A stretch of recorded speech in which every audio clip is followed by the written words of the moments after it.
अस्सलाम वालेकुम, कैसे आप सब। उम्मीद आप सब भी ठीक होंगे, खैरियत से होंगे। आज हम बनाएंगे बेसन वाले नान की रेसिपी। बरसात के मौसम में सब ने पकोड़े, मीठे पकोड़े वगैरह भी बना चुके होंगे और सबके दिल भी भर गए होंगे, मन भर गया होगा, लेकिन खाने को और दिल कर रहा होगा। तो मैंने सोचा आप सबके लिए नान की रेसिपी लेके आऊँ। तो चलें रेसिपी को शुरू करते हैं। आप फुल वॉच कीजिएगा, स्टेप बाय स्टेप देखिएगा। एक मीडियम साइज़ की प्याज ली है, प्याज के साथ दो अदद आलू लिए थे और थोड़ा सा पालक लिया है। इसको कट कर लें और कट करने के बाद इसके ऊपर बेसन लगाएं और बेसन के साथ इसके अंदर लाल मिर्च, टेस्ट के मुताबिक नमक और कुटी हुई लाल मिर्च और साबुत धनिया का इस्तेमाल आपने ज़रूर करना है, वरना इसके बगैर टेस्ट अच्छा नहीं आएगा। अब इसको अच्छी तरीके से मिक्स कर लें। मिक्स करने के बाद थोड़ा थोड़ा पानी शामिल करें और इसका एक बैटर तैयार कर लें।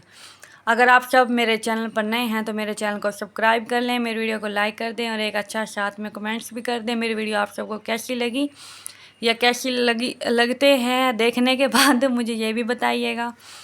तो अब यहाँ पर मैंने एक अदद नान लिया है। नान के ऊपर मैं आपको बैटर लगा कर दिखाती हूँ बेसन का।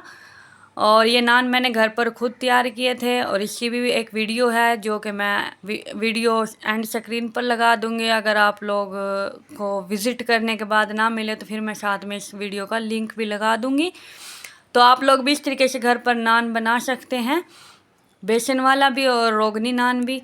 तो चलें इसको अब फ्राई करते हैं। फ्राई करने के लिए ऑयल पहले ही गर्म होने के लिए रख दिया था और नान भी डाला हुआ है ऑयल के अंदर। तो इसके ऊपर भी ऑयल आप चम्मच की मदद से डाल दीजिएगा ताकि अच्छे तरीके से कुक हो जाए। अब दूसरी साइड भी अच्छे तरीके से कुक कर लें ताकि आलू इसके अंदर कच्चे ना रहें। और ये देखें हमारा नान बिल्कुल मज़ेदार सा तैयार हो चुका है। और ये आपने मीडियम आंच पर बनाना है, ज़्यादा हाई फ्लेम पर नहीं करना, वरना फिर आपका नान जल जाएगा और आलू कच्चे रह जाएंगे। तो ये मज़ेदार से हमारे नान तैयार हैं। और स्पाइसी अगर आपको और ज़्यादा चाहिए तो आप लोग चाट मसाले का भी इस्तेमाल कर सकते हैं या जो बैटर हमने तैयार किया था उसके अंदर भी मिर्च ज़्यादा डाल सकते हैं।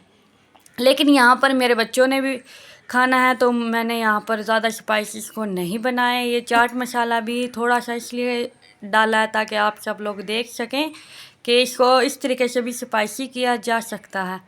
अगर आप सबको मेरी वीडियो पसंद आई है तो मेरे चैनल को सब्सक्राइब कर लें, मेरी वीडियो को लाइक कर दें, एक अच्छा साथ में कमेंट्स भी कर दें और बाकी मुझे फेसबुक, इंस्टाग्राम और टिकटॉक पर भी फॉलो कर लें। अगली वीडियो तक के